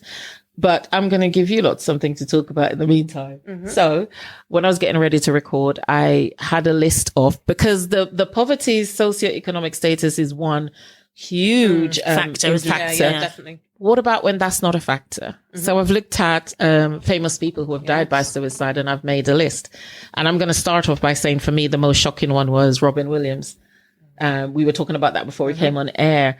And I've got a list here, but has there been anyone who shocked you? Someone who's been in the media, who is well known that you've thought there is no way they would have taken their life, but they did? Yeah, Robin Williams really shocked me. Just because I thought he was in the height of his career. He seemed to be, in every movie he was. But, I mean, celebrities, you just don't know, do you? No. And Michael Jackson. I know it wasn't, classic as we thought it was, True, but Michael Jackson. True. It wasn't intentional, though. No, but I guess until he died, I didn't really know much about his daily trying to get to sleep. There was that whole thing about he had a whole medication cabinet almost. That's true. I thought I had problems trying to get to sleep. Melatonin. He had to take anesthetic. Yes, like you go to an operation. Apparently, and I don't know if it's all hearsay, he would call it mother's milk. I mean, my gosh. That's just sad, isn't it, really? Terribly sad. Huge attachment issues there. Yes. But I think there's so many different reasons. Disorganized. I think his attachment style was disorganized. There was teddies everywhere, and it was just very. He was a mess, wasn't he? Yeah. Hugely talented, though. Hugely talented. But Whitney Houston as well. Yeah. And then her own daughter. And her daughter, yes, 3 years later. In the same way as Whitney, wasn't it? Exactly, in the same way. And actually, Brenda Mallon, who writes the book, Dying, Death and Grief, report, it's not unusual for another family member to commit suicide in a wake of a suicide. So I'm going to read my list out. Avicii. So some who are fans of the singer were quite shocked because, again, couldn't see it coming. Don't know if you heard of Chelsea Chris. So that was last year. She jumped from a 29th floor of an apartment building. She was previously Miss USA 2019. No. Wow. And she was a TV entertainment correspondent for the Extra show. I remember hers because it was so violent. And Lee and I were saying, what was she thinking on the way down? And I'm thinking maybe she's thinking free falling is free, but I wonder if she, if you change your mind halfway down, that's too not late, an isn't it? option. It's too late. Yeah. But I guess that's just it's split seconds, isn't it? That's Split not seconds, it's not long yeah. enough to I really. think. I had a girl I used to work with, and she did that. I remember I when I was a youth worker, we went to, it was weird what you remember, isn't it? We went to Starbucks to get this coffee, and when we were going to see a family one day, and we were talking, we were going to East London, and I used to live in London. We went to Starbucks to get this coffee, and we were chatting away, went to see the family, came out, and the next day she jumped off a bridge. Killed herself. We were like, and then it apparently all became, because she passed away, her supervisor said, because she's now dead, I'm able to disclose that actually she was struggling with bipolar and she didn't want to get any medication. Okay. But She felt that she had to interestingly, I'm just wondering if the disorder itself affected her thinking, and then and that is why she didn't take medication. And had she taken the medication, might she have felt better and not committed suicide? She might definitely not have felt like she was suicidal. Yeah. But the thing is with bipolar though, if you're in a manic phase, what medication is going to bring you down? No idea. But then when you come out of the manic phase, you're in your depressive phase, and you realize what you did in the manic phase, that medication, yes, but it doesn't always touch it. A lot of people with that diagnosis die by suicide. Right. Because they're always in one phase or another. It's And hell. It's hell. It And is sometimes literally the medication hell. can actually make have it really worse. adverse effects, Yeah. side effects. Yeah. And they can sometimes sort of counteract each Each other. Yeah. Yeah, I think, and something so serious like bipolar. I mean, the fact she was struggling without anything, you know, the fact none of us realised, but she always seemed to be incredibly positive. You know, there's people that almost like the God squad types. I God never squad trust people, positive people, especially in the mornings. I don't trust people who are positive in the mornings. How could you possibly be so positive? It's only 8. She was always positive, always loved seeing a client. She was like happy. She was like all teeth, you know, until she wasn't. Yeah. So, yeah, sorry. Did you know Ernest Hemingway committed suicide? I didn't know that, no. He was 61, gunshot to the head. Wow. History of depression and had been treated several times with electric shock treatment. Oh, yeah, that was brutal back in the day, wasn't it? Yeah. Wasn't that apple in the mouth, Pulp Fiction style almost, wasn't it? The things on their head. Shouldn't laugh because that's mad. Marilyn Monroe. Although there's a question mark as to whether she overdosed. Right. But apparently her body was missing. There was a period when her body wasn't accounted for. Sorry, what was happening there? I don't know. Someone here likes to go to BuzzFeed Unsolved Mysteries. Her body did someone take the body and use it for their own? No one knows. It was just missing. And Anthony Bourdain, I knew of him because we were in the pandemic and he was a celebrity chef. He hung himself, age 61. So I don't know who that is. No one saw it coming. How about Twitch? He took his life in December last year. Now, he was a choreographer. You might know his work from So You Think You Can Dance, the Step Up movies, and the Ellen DeGeneres show. Oh, wow, okay. Celebrated his 9th wedding anniversary on December 10th. Shared pictures of his family. And then 3 days later, He was gone. he did leave a note. Right. He took his life in a motel about a mile away from home. Mm-hmm. Caroline Flack. Yes. You remember that remember one? her. Yeah. Yeah. I remember her. Love I was Island shocked by that. presenter. Oh, yes. I was very, very yeah. shocked actually. But given what she was going through at the time, What was she going through? the assault charges for her Yeah, boyfriend. that's right. Oh, the boyfriend. Yeah. Forgot about that. Oh, yeah, her boyfriend. But the yeah. press really hounded her, So gave that her would make no you suicidal, peace. wouldn't it? Exactly. The press could definitely make Yeah. someone suicidal. Absolutely. In this country, they're vile. Sophie Graydon. Now, I watched Love Island and I don't think I watched her series, but she did take her own life after leaving Love Island. And then her boyfriend, who found her, he also committed suicide 3 weeks later. Wow. Yeah. She had a diagnosis of depression Right. and anxiety disorder at the time, which means Love Island was the last place she should have God, that would been. have just finished her. It did, Yeah, didn't and it did. Yeah. Smiley culture. Now, I I always didn't even know. Yeah, exactly. See, I I don't always think he was by suicide. well, he's on the list. This is from the IMDb. So he stabbed himself while the police were Whoa. executing a search warrant in the heart. They were looking for drugs. Did they find it? Is that why he did it? I don't know, but he Is had there a any previous trial. discrepancy around that? Because Because it was always, I thought, a police death. I thought he died at the hands of the police. And that's a really unusual way to go, isn't it? Stabbing oneself. Unless you know there's something that they're going to find. Yeah, but even then, that's just, it's unusual. He was due to go on trial as well for a previous drug arrest in 6 days. So when they raided his home, apparently that was unlawful and flawed. I have known somebody in the past to commit suicide when they didn't want to get found out about something. Yeah. Yeah. I'm not saying it can't happen. I'm just questioning that one. Yeah. Sully Choi, she's a K-pop star, very famous K-pop star. So that was unexpected as well. She was 25. Depressed? Yeah. Yeah. Alexander McQueen. I was so shocked. Oh, yeah. Alex, I remember that. I didn't remember. He was only 40. So literally Quite recently, wasn't it? just beginning life. Had a history of mental illness, though. We didn't know that. That I don't think was known. But then he's in fashion, wasn't he? He's in fashion, very yeah. extremes, isn't it? Yeah. And Maya Alicia Naylor, you may not know her. The only reason why I know of her, she's 16. She was a British child actress known for her roles on TV shows Millie in Between and Almost Never. And I remember when her death came out, it was ruled as a misadventure by the coroner because it was done in a moment of distress and they don't think she meant to. So it was accidental. With young people, that is often the case. They do call it misadventure because they may have been doing something which resulted in. She was angry about something. Apparently she was told she couldn't go to a party and she had gone to her room. And so they didn't find her till the next day because they didn't think she would do that. But they're saying there was exam stress and she was not acting like her normal self in the days leading up. I was so shocked because I remember when my daughter auditioned for a TV show, she also auditioned for the same part and got it, which is how I knew of her. Yeah. And had such a bright future ahead of her. And yeah, they do say misadventure is really common cause of death in young people.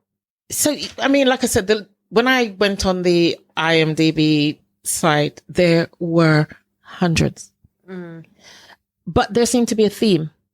Mental illness, addiction, or... There's alcoholism as well. Or almost always adverse childhood experiences. Definitely, 100%. Feeds right into that. So even though poverty wasn't a factor for these people, there was other issues. Now imagine having not money and poor mental health. And, several aces. And several aces. Several aces. I mean, plus if you have loads of money and you have some aces, and you have pots of money and you have a drug addiction, then you're going to probably die because you're just going to, the amount of drugs you can pump into your body would be insane.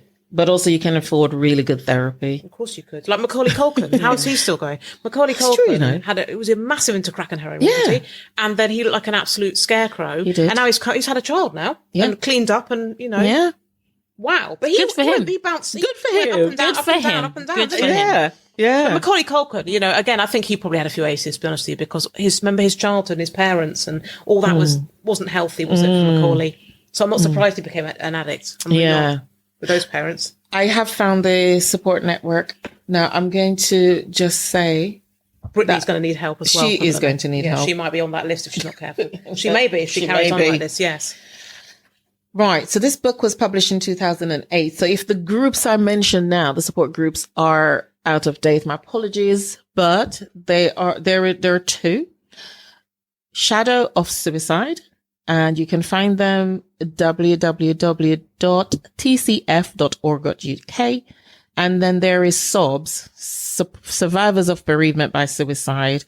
And the groups are run by the Compassionate Friends. So they offer support to parents who have been bereaved by child suicide. But you can also self-refer to Mind. Yes, the mental health charity. Yeah, you can.